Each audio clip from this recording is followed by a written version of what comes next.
بدلیں زندگی زیتون ٹی وی۔ اللہم صلی علی محمد وعلی آلہ وصحبہ وسلم۔ زیتون ٹی وی۔ حضور نبی کریم صلی اللہ علیہ وسلم کے طریقے میں انسان کی زندگی کا کوئی پہلو چھوٹا نہیں ہے۔ سرکار کو تو بھیجا ہی اس لیے گیا تھا کہ ایک اعلیٰ ترین نمونہ دنیا کے سامنے پیش کر دیا جائے کہ دیکھو زندگی اس طرح گزاری جاتی ہے۔ ایک اس ذات گرامی کو بھیجا گیا جو بشر ہے، افضل البشر۔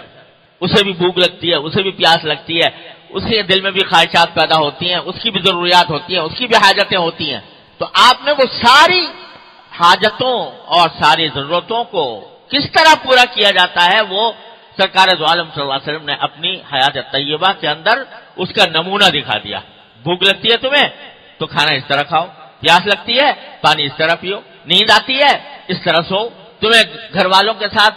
ملنے کی خواہش ہوتی ہے اس طرح ملو، تم دوست احباب رکھنا چاہتے ہو اس طرح رکھو، لوگوں کے ساتھ معاملات کرنا چاہتے ہو، خرید و فروخت کی ضرورت پیش آتی ہے اس طرح کرو۔ کوئی گوشہ زندگی کا ایسا نہیں ہے جس میں نبی کریم سرور دو عالم صلی اللہ علیہ وسلم کی عملی ہدایت موجود نہ ہو۔ یہاں تک کہ جتنے روزی کمانے کے ذریعے ہیں آج کل، کوئی شخص کاشت کرتا ہے، زراعت کرتا ہے، کوئی صنعت کرتا ہے، کوئی تجارت کرتا ہے، کوئی مزدوری کرتا ہے، اللہ جل جلالہ نے سرکار دو عالم صلی اللہ علیہ وسلم سے سارے کام کرائے، مزدوری بھی کرائی، زراعت بھی کرائی، تجارت بھی کرائی، سارے کام سرکار دو عالم صلی اللہ علیہ وسلم سے کرا کر یہ بتا دیا کہ لقد کان لکم فی رسول اللہ اسوۃ حسنہ، دیکھو اللہ کے اس رسول کے اندر تمہارے لیے بہترین نمونہ ہے۔ لہذا آسان اس لیے ہے کہ زندگی کی ساری ضرورتیں، ساری حاجتیں، ساری جائز خواہشات وہ اتباع سنت کے ساتھ پوری ہو سکتی ہیں، اس لیے آسان ترین ہے۔ تو اس واسطے سب سے اعلیٰ کام جو ہے، اللہ تعالی ہمیں سب کو اپنی رحمت سے توفیق عطا فرمائے، وہ یہ ہے کہ صبح سے لے کر شام تک کی زندگی کو سرکار دو عالم صلی اللہ علیہ وسلم کی سنت کے سانچے میں ڈھال دیں۔ ہمارے حضرت والا حضرت عارفی قدس اللہ تعالیٰ سرہ، اللہ تعالیٰ ان کے درجات بلند فرمائے، انہوں نے اسی غرض سے کہ ہم لوگ غفلت میں سارے کام کرتے رہتے ہیں، اس غفلت سے ہمیں بیدار کرنے کے لیے، اتباع سنت کا اہتمام کرنے کے لیے یہ کتاب تالیف فرمائی، اسوہ رسول اکرم صلی اللہ علیہ وسلم۔ اور شاید پچھلی مرتبہ بھی میں نے عرض کیا تھا کہ بھائی اگر واقعی اصلاح ہم چاہتے ہیں تو اس کا راستہ یہ ہے کہ اس کتاب کو ایک آئینہ سمجھ کر اپنے سامنے رکھو کہ اس میں جو سنتیں بیان کی گئی ہیں کون سی ایسی ہیں جن پر میں عمل کر رہا ہوں، اگر کر رہا ہوں الحمدللہ اللہ تعالیٰ کا شکر ادا کرو کہ اس نے توفیق عطا فرمائی، کون سی ایسی ہیں جو نہیں کر رہا اس کو کس طرح حاصل کریں، یہی اصلاح کا راستہ ہے۔ اگر تقریریں ہوں، جلسے ہوں، نشستیں ہوں، مجلسیں ہوں اور عمل خاک نہ ہو تو فائدہ کچھ بھی نہیں، کوئی حاصل نہیں۔ تو اس لیے راستہ یہ ہے، ہمارے حضرت والے فرماتے ہیں میں نے تمہارے لیے ایک ڈائری بنا دی ہے، یہ لفظ استعمال فرمایا گیا ہے، میں نے تمہارے لیے ایک ڈائری بنا دی ہے، یعنی تو وہ مختصر یوں تو سنت رسول کریم صلی اللہ علیہ وسلم کی احادیث کی کتابوں میں پھیلی ہوئی ہیں، لیکن جو خاص طور سے ہمارے عمل کی ضروریات ہیں وہ اس کتاب میں حضرت والا نے جمع فرمائی۔ تو میں کہتا تو رہتا ہوں بیانات میں کہ بھئی لوگ وصف رسول اکرم صلی اللہ علیہ وسلم کا مطالعہ کر کے اپنا جائزہ لیتے رہے ہیں، لیکن کون عمل کرتا ہے، کون نہیں کرتا، خود میں کرتا ہوں کہ نہیں کرتا۔ تو خیال آیا کہ اللہ کے نام پر یہ کتاب ہم یہاں پر اجتماعی طور پر پڑھیں اور اس پر پڑھ کر اپنا جائزہ لیں، اپنے گریبانوں میں منہ ڈالیں۔ سارا کچھ دین در حقیقت منحصر ہے اس اتباع سنت کے اندر، لہذا جب یہ پڑھیں گے اور پڑھ کر اپنا جائزہ لیں گے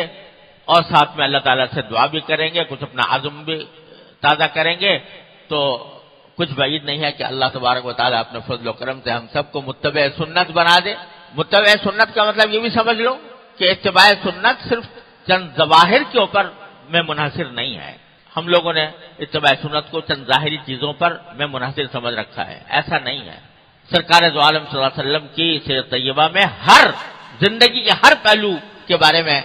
عملی نمونہ موجود ہے، لہذا اس کتاب کو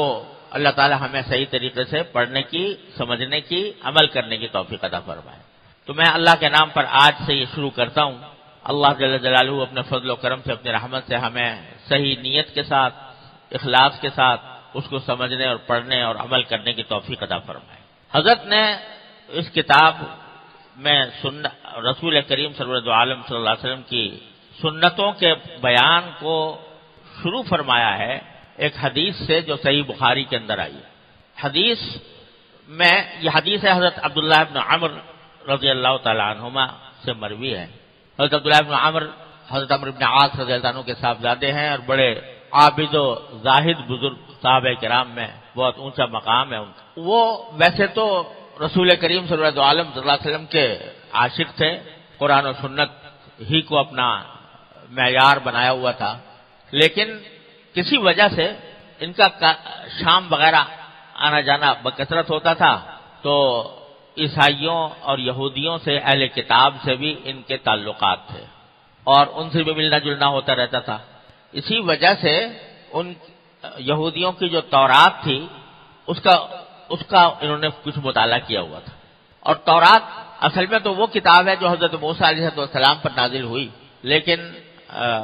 بعد میں جو دوسرے انبیاء کرام کے اوپر جو صحیفے اترے،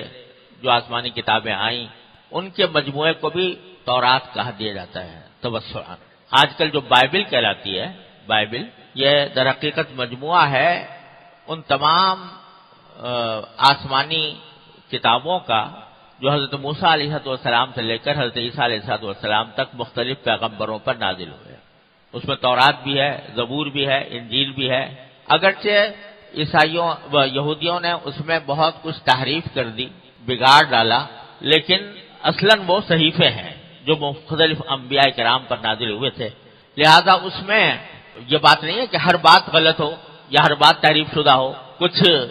حصے اس کے درست بھی ہیں اور محسوس ہوتا ہے کہ یہ واقعتاً منزل من اللہ رہے ہوں گے، خاص طور پر وہ حصے جن میں بشارت ہے نبی کریم سرور عالم صلی اللہ علیہ وسلم کی تشریف آوری کی، اس میں بھی بہت کچھ تعریفات کی گئی ہیں، بگاڑ ڈالا گیا ہے، لیکن اب بھی اس وقت بھی محرف شکل میں بھی اس کے اندر ایسی عبارتیں موجود ہیں جس میں نبی کریم سرور عالم صلی اللہ علیہ وسلم کی صفات مذکور ہیں، آپ کی تشریف آوری کی بشارتیں مذکور ہیں۔ تو حضرت عبداللہ بن عمر رضی اللہ تعالیٰ عنہ چونکہ تورات کے بھی پڑھے ہوئے تھے، بلکہ صحابہ کرام میں تورات کے عالم مشہور تھے کہ ان کے پاس علم ہے تورات کا، تو کسی نے ان سے سوال کیا حضرت عبداللہ بن عمر سے کہ آپ نے تورات پڑھی ہے، تو اس تورات میں رسول کریم صلی اللہ علیہ وسلم کی کیا صفات مذکور ہیں، آپ کی کیا صفتیں بیان فرمائی گئی ہیں کہ وہ کیسے ہوں گے؟ تو اس پر حضرت عبداللہ بن عمرو بن عاص رضی اللہ تعالیٰ عنہ نے تورات کی کچھ عبارت پڑھ کر سنائی، جس میں اللہ تبارک و تعالی نے نبی کریم سرور عالم صلی اللہ علیہ وسلم سے خطاب کرتے ہوئے آپ کی کچھ صفات کا ذکر فرمایا۔ یہ صحیح بخاری میں ہے کہ عبداللہ بن عمرو بن عاص رضی اللہ عنہ نے یہ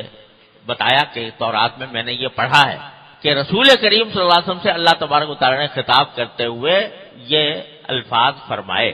وہ میں پڑھتا ہوں پہلے، پھر اس کی تشریح انشاءاللہ عرض کروں گا۔ انت عبدی و رسولی، یعنی اللہ تعالیٰ نبی کریم صلی اللہ علیہ وسلم سے خطاب کر کے فرما رہے ہیں کہ تم میرے بندے ہو اور میرے پیغمبر ہو۔ سمیتک المتوکل، میں نے تمہارا نام متوکل رکھا ہے۔ لیس بفظ ولا غلیظ، ایسے تم ہوگے کہ نہ تو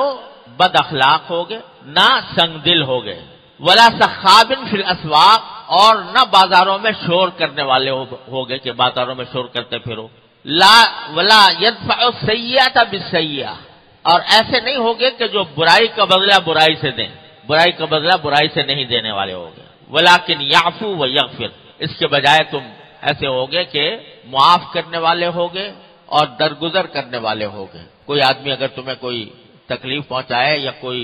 نقصان پہنچائے تو عفو و درگزر سے کام لینے والے ہوگے۔ اور ولا يقبضه الله حتى يقيم به الملة العوجاء، اللہ تعالیٰ اس پیغمبر کو اس وقت تک نہیں اٹھائیں گے اپنے پاس جب تک کہ ٹیڑھی امت کو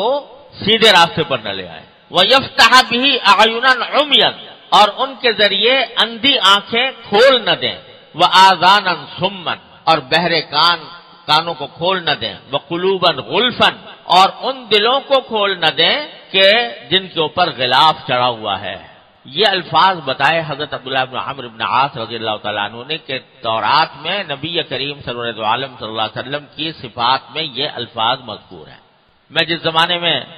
اظہار الحق حضرت مولانا رحمۃ اللہ کرانوی کی کتاب اظہار الحق پر کام کر رہا تھا تو اس وقت میں نے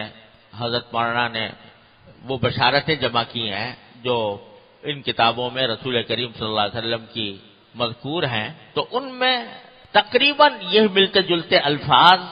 آج حضرت شعیہ علیہ السلام کے صحیفے میں مذکور ہے۔ یعنی بائبل میں